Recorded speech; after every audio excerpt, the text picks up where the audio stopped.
E pra të nderuar miq, kështu kemi ndjekur klipin më të ri të një këngëtare nga Shqipëria me zërin e saj të ëmbël, pa të mundësi që të ndjekim klipin Dasma shqiptare nga këngëtarja Ilva Puci. Ndërkaq ne kemi privilegjin dhe kënaqësinë shumë të madhe që pikërisht këngëtaren në fjalë të kemi sot në emisionin e Pasmëngjesit. Mirëserdhje dashur. Mirëserdhjeta, faleminderit për ftesën. Është në fakt kënaqësi të kemi këtu për të biseduar për klipin, por edhe për veprimtarin tënde në përgjithësi. Fillimisht do doja të ndalem te klipi, pastaj të flasim edhe për karrierën artistike. Nga ideja për të realizuar një klip të tillë? Ideja ishte rastësore, pasi unë merrem dhe me bankete dhe me gëzime familjare në Maqedoni dhe në Shqipëri, por sidomos për Maqedoninë është fokusuar ky klip.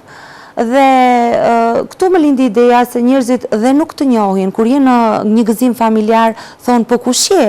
Dhe kanë të drejtë, sepse përderisa nuk të njohin dhe tani ka dalë rrjetet sociale, YouTube, Facebooku dhe pranaj duhej në një klip dhe njerëzit ta dishin kush ishte Ilva, çfarë këngësh këndon Ilva, pa marrë parasysh se ka dhe angazhime të tjera, dhe kjo ishte ideja që më lindi ta bëj këtë klip. Ndërkaq që është klipi i parë dhe keni titulluar Dasma shqiptare. Përse pikrisht ky titull edhe çfarë në fakt ngërthen në vete? Pasi unë këndoj në Dasmat shqiptare, e para që është shumë e thjeshtë. E dyta është sepse është një eveniment shumë i lumtur në familjet shqiptare, si në shqiptare në Maqedoni, në Kosovë, në Shqipëri, kudo që janë. Dhe desha ta fokusoja këtë gëzim, këtë hare dhe lidhja e dy familjeve, miqësisë së dy familjeve, që është themeli i shoqërisë, flas në një farë mënyre, dhe desha ta fokusoja në këtë drejtim dhe klipin tim. Po, mirë, po në fakt, cili është mesazhi apo porosia që mbart në vete ky klip apo kjo këngë? Po, kjo lidhje, ky gëzim, kjo lumturi kur nuk duhet të shkëputen, por duhet të vazhdojmë brez pas brezi. Një porosi mjaft e veçantë dhe shumë e rëndësishme. Ndërkaq cilët ishin bashkëpunuesit, me kën keni bashkëpunuar për realizimin e këtij klipi? Po, teksti i klipit, i këngës është i Eyub Shabanit. Muzika dhe orkestrimi të gjitha i ka bërë produksion Shari në Prizren, që duhet ta falenderoj, gjithashtu incizime të gjithë televizioni Koha, që unë kam disa vite që bashkëpunoj dhe jam shumë e kënaqur për punën e palodhur dhe shumë profesionale që bëjnë. Dhe veshja popullore është butik Vjollca në Kërçov, janë dy zonja të mrekullueshme të cilat, kur e pash veshjen me shqiponjën, ishte edhe ndeshjet e kombëtares dhe aty u kënaqa shumë që e pash atë veshje. Po. Ilva, ka dalur klipi ashtu si që e keni parashikuar, ka pasur diçka që nuk do kishi dashur të jetë në klip, apo diçka që do kishi dashur të shtohet, ose ka dalur njëjtë ashtu si jeni përkujdesur më herët që del ashtu si e keni menduar? Unë jam e kënaqur. Pastaj është një këngë që nuk është që do diçka wow, diçka të çuditshme, por të fokusohet te Dasma. Dhe është fokusuar në atë temë që unë kam trajtuar, në atë që unë desha. Unë jam shumë e kënaqur me klipin, me të gjitha. Ndërkaq përmendet edhe butikun Vjollca, mirë për pamjen tuaj kush u kujdes në këtë klip? Më mirë që ma kujtove, sepse dhe harrojmë. Faleminderit shumë. Është Diamond Beauty, zonja Ainur, e cila unë do ta falenderoj për zemërsisht se ka bërë një punë fantastike dhe ishte dhe me agjënim. Dhe unë e falenderoj shumë dhe përshëndes. Po, ndërkaq kur jemi këtu te puna të çështja e dasmave, dim që në listën e të kërkuarve, domethënë këngëtarëve që kërkohen më tepër në rrethinën tonë të Tetovës apo anën e Pollogut, është edhe emri juaj, këtë e kemi hasur edhe ne. Sa është përgjegjësi ti jesh pjesë një dasme? Tepër, është një përgjegjësi e cila duhet të merret me seriozitet. Aty ndodh nga njëherë se jemi njerëz që mund të kemi ndonjë hall, ndonjë problem gjatë kohës që jemi në dasëm. Ato duhet të harrohen. Sepse dasmori që të ka thirrur ka një gëzim. A ka syne ti, martesë është gëzim dhe ai një herë e bën. Dhe mezi ka pritur dhe ka punuar dhe ka shumë që punojnë jashtë për të martuar fëmijët e tyre dhe nuk duhet prishet absolutisht. Përkundrazi, unë duhet jap jo 100%, po më tepër nga vetja në mënyrë që t'i dali sa më mirë. Problemet lihen jashtë puna. Një mesazh shumë i mirë edhe për këngëtarët e tjerë, që duhet më tepër të angazhohen në këtë drejtim. Si organizohen dasmat këtu te ne? Si vlerësoni pasi jeni nga Shqipëria, edhe cili është dallimi edhe ngjashmëritë në mes të dasmave në Tetov edhe në Shqipëri? Dasmat e juve në Maqedoni, edhe në Kosovë kam vëre se kam qenë disa herë. Më pëlqejnë shumë për një fakt që ne në Shqipëri nuk e kemi, tradita veshja kombëtare, që e keni shumë bukur duke flasur, se unë nuk e di tani si quani tamam emër, po flas si i shohim ne nga Shqipëria, dimijat karakteristike të Tetovës, ose veshja kërçovare është shumë e bukur, dhe në Shkup më kanë pëlqyer disa veshje interesante.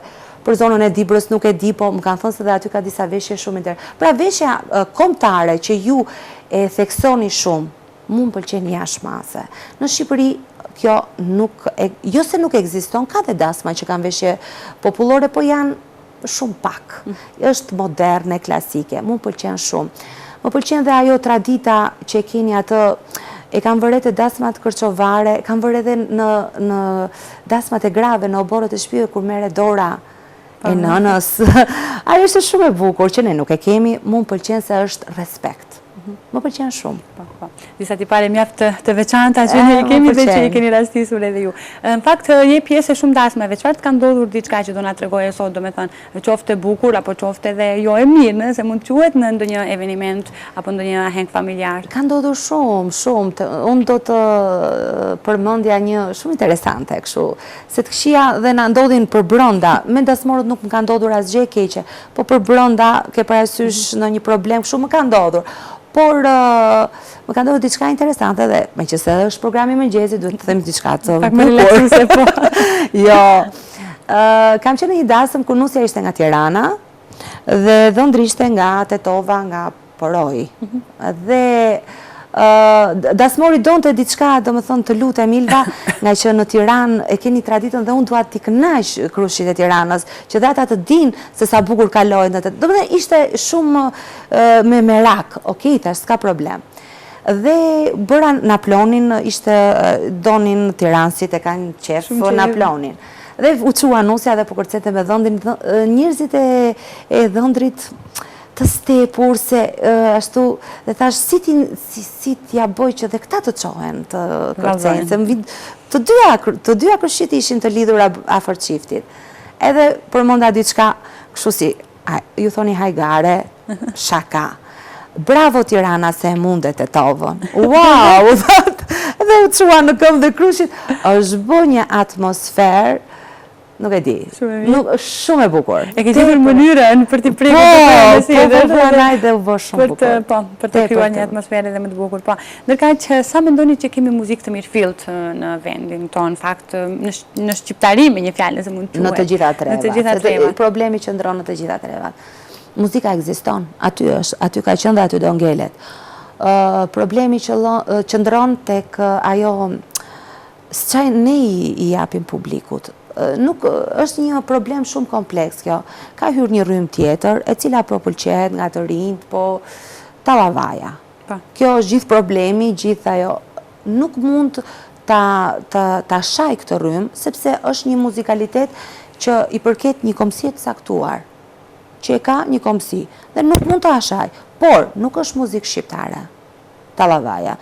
Muzika e vjetër qytetare, më pëlqen kur ka dasma me muzikë qytetare, kur ka dhe shoqëri të cilat këndojnë muzikë qytetare, dhe është shumë e bukur muzika jonë. Të flasës muzikë tetovare, muzikë korçare, muzikë shkodrane, muzika e Jugut, e Durrësit, e Elbasanit, gjakovare. Është e mrekullueshme, por na takon ne si këngëtar që t'ja imponojmë dhe pak tregut këtë gjë, sa më shumë. Por edhe shumë faj nuk na vihet, sepse nuk kemi çfarë të bëjmë nga njëherë ngrejmë dhe duart. Kush mendon që është faktor? Kush janë faktorët në fakt për këtë Faktorët është për shtëpitë diskografike, që duhet ti nxjerrin jashtë këto rryma.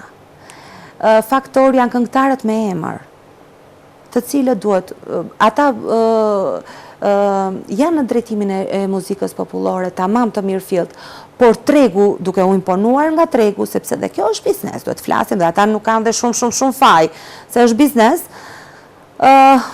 kapen të tallavaja. Janë shumë faktor, mos zbatimi e drejta autorit, nuk ekziston as te Juve, as te ne, as në Kosovë. Janë tepër faktor që ti hysh kësaj teme, e di se sa faktor dalin, edhe unë nuk po më kujtojnë tani, por muzika, kush e do muzikën shqiptare, ja di vlerën, edhe ajo s'vdes kurrë. Kishim klipin e parë nga ana juaj, do të thënë presim një klip tjetër në të ardhmen? Po përgatitem, jam në bashkëpunim tani për një klip, po do jepet para vitit të ri. jam duke u marrë momentalisht me një CD dhe ajo është për dasma, pasi kjo është puna momentale që unë jam fokusuar. Kam bashkëpunim edhe me një kolegin time të cilën do t'a lë surprizë kur të dali CD-ja më mirë. Po, më mirë ashtu e lëm. Ndërkaq Ilva, si fillove të merresh me muzikë? Cilat ishin hapat e parë në këtë drejtim? Dim që ke studiuar edhe për juridik, edhe çfarë pat përbashkët tani mes drejtësisë edhe muzikës? Drejtësinë e kam pasur pasion, që domethënë që në fillim se kam pasur në familje avokat dhe kur e shikoja me ligjet e më pëlqente. Por më erdhi rasti që diplomohem pak me vonesë. Muzikën e jam marrë që e vogël, domethënë fillore, si thoni juve, dhe më se pata shkëputje. U fokusova tek studimi, tek disa gjëra. Më mbrapa në moshën 21 vjeçare jam lidhur prapë me muzikën. Për herë të parë, do me thonë, mas shkëputjes kur kam qënë më e vogël, kam punuar me vëllezërit Hajdarin në Gostivar, të cilët janë një grup i mrekullueshëm, shumë profesionist, dhe me ata kam punuar gjatë kohë. Dhe aty pata lidhjen me muzikën dhe me banketet të ndryshme, me gëzime familjare dhe kështu. Çfarë të përbashkët? Të përbashkët nuk bëjmë pa njëra tjetër. Në më thënë, një juriste e mirë, në qoftë se dëgjon muzikë, vendimin e bën më bukur. Më mirë, më drejt. Edhe nuk ishte fjalim pak tjetër për të përshkruar më bukur të ngjashmërinë në mes këtyre dy profesioneve. Ilva, pas jemi në kohën e paraditës, mund na përshkruash një ditë të zakonshme tënde? Zakonisht na intereson si është një ditë e një artisti. Po. Unë tani nga që nuk është sezoni dasmave, çohem dhe më herët, merrem pak me fizikun tim, ushtroj, maqë jam nga qyteti Durrësit, bëj pak hecje të shpejt, sport, se nuk është keq të merresh me sport, dhe pastaj merrem pak me punën time, që në një zyrë avokatie private, masanej kam punë në shtëpi, këto gjërat e shtëpisë, dhe mund të dalë në një xhiro, në një gjë, po më së shumti në mbrëmje nuk preferoj. Kjo është dita ime, do me thonë, e kam shumë qejf të çohem shumë herët në mëngjes. Pas kemi një tipar të përbashkët që të dhe juve për programin e mëngjesit. Po, ndërkaq që kjo është një ditë e zakonshme në kohën kur nuk jeni në këtë sezonin të quajtur të dasmave, po kur jeni shumë e angazhuar në për këto ahengje, vetëm gjumë edhe punë. Nuk të ta përshkruaj se është aq dinamike sa dhe unë nuk e kap dot ku fillon dhe ku mbaron, sinqerisht ta them. Sepse ndodh nganjëherë që kam 2 dasma në ditë. Jam pa gjumë dhe nuk e di kur rash, kur u çova, duhet shkoj në dasëm, aty duhet përqendrohem, sepse dhe ajo, si ta thash dhe më lartë, që duhet përqendrohesh shumë në një dasëm. Sa do e lodhur t'jesh, sa do pa gjumë t'jesh, duhet të përqendrohesh që të fokusohesh gjithë forcat e tua të japësh maksimumin. Masanej, mbaron aty, duhet shkosh te tjetra. Nuk di si ta përshkruaj. Është dinamike. Shumë dinamike. Po, ndërkaq për këtë gjithë karrierën tënde artistike, ke pasur përkrahjen e miqve edhe shokëve, shoqërisë, domethënë ke pasur mbështetjen e të tjerëve? Po, kam pasur mbështetje, kam pasur dhe pengesa, se në botën e artit ekzistojnë të dyja, sidomos kjo e dyta më shumë duket mua. Du të them këtë që familja më ka mbështetur shumë.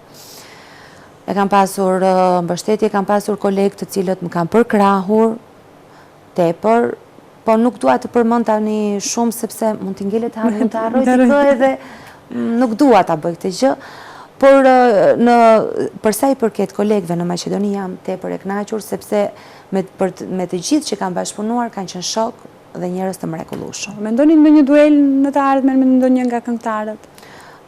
Mendoj një 2, po nuk e di si do reagoj. Me një 2 e mendoj. Le tjetë edhe kjo surprizë për pasi. Incizimet cilet i keni realizuar deri më tani harruam t'i përmendim. Do me thënë cilet janë incizimet deri më tani ju? Po, janë incizime në emisionet e Vitit të Ri, kam incizuar se në Shqipëri dhe këtë videoklipin, pasi nuk jam marrë shumë se kam pasur dhe punë të tjera të cilat dhe tani po merrem më shumë me këtë klipet. Këto janë. Më shumë janë incizimet e Vitit të Ri. Ndërkaq, Ilva, përpara se të falenderojmë për prezencën, cila do të ishte porosia juaj në drejtim të ardashësve dhe atyre që dëshirojnë të merren me muzikë? Për ardashët, të gjithë që dëgjojnë muzikë, të dëgjojnë muzikë shqip. vetëm shqip, në qoftë se ka mundësi, atëherë do jemi më të mirë dhe nga ana shpirtërore dhe kulturore. Kurse për kolegët ta duan më shumë njëri tjetrin. Kjo është raportet më të mira me njëri tjetrin. Kjo është edhe çelësi i suksesit, besoj. Ilva, faleminderit shumë që ndavën nga Falenderoj juve shumë se jeni shumë e këndshme. Faleminderit, ishte kënaqësi të ishe pjesë e emisionit tonë. Faleminderit juve. Shpresojmë në bashkëpunim të ardhshme. Patjetër. Faleminderit. Të nderuar, ka qenë kjo rubrika me të ftuarën për ditën e sotme. Vazhdoni dhe më tutje me programin e pas mëngjesit.